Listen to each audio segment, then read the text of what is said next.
वफाकी बजट 2026-27 से पहले ये अफवाहें गर्दिश कर रही थी कि सोलर पैनल्स पर नए टैक्सेस आयद किए जा सकते हैं, जिसके बायस मार्केट में बेयकीनी पैदा हुई और कई शहरों में सोलर पैनल्स और मुतल्लिका आलात की कीमतें बढ़ गईं। ताहम बजट पेश होने के बाद सूरत हाल वाज़ेह हो गई। हुकूमत ने सोलर पैनल्स पर कोई नया टैक्स या ड्यूटी आयद नहीं की, जिसके बाद अब सार्फिन के जहन में ये सवाल पैदा हो रहा है कि क्या कीमतें दोबारा कम होंगी।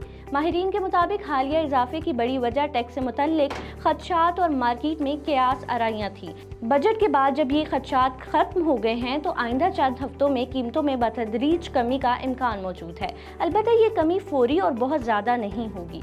दूसरी जानिब माहिरीन का ये भी कहना है कि गर्मियों के मौसम में सोलर सिस्टम्स की तलब बदस्तूर ज़्यादा है, इसलिए कीमतों में बड़ी गिरावट की तवक्को नहीं की जा सकती। मार्केट रेट्स का इन्हिसार सप्लाई, डिमांड और दरामदी लागत पर रहेगा।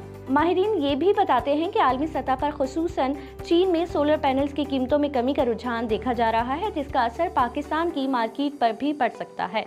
बाज़ अंदाजों के मुताबिक फी वॉट कीमत में 5 से 7 रुपए तक कमी की गुंजाइश मौजूद है। मजमूई तौर पर माहिरीन की राय है कि अगर फौरी ज़रूरत ना हो तो सार्फिन चंद हफ्ते तक इंतज़ार कर सकते हैं, क्योंकि मार्केट बतदरीज मुस्तहकम होने के साथ बेहतर कीमतों के इम्कानात भी मौजूद हैं। मज़ीद खबरों और अपडेट्स के लिए विजिट कीजिए vnews.pk।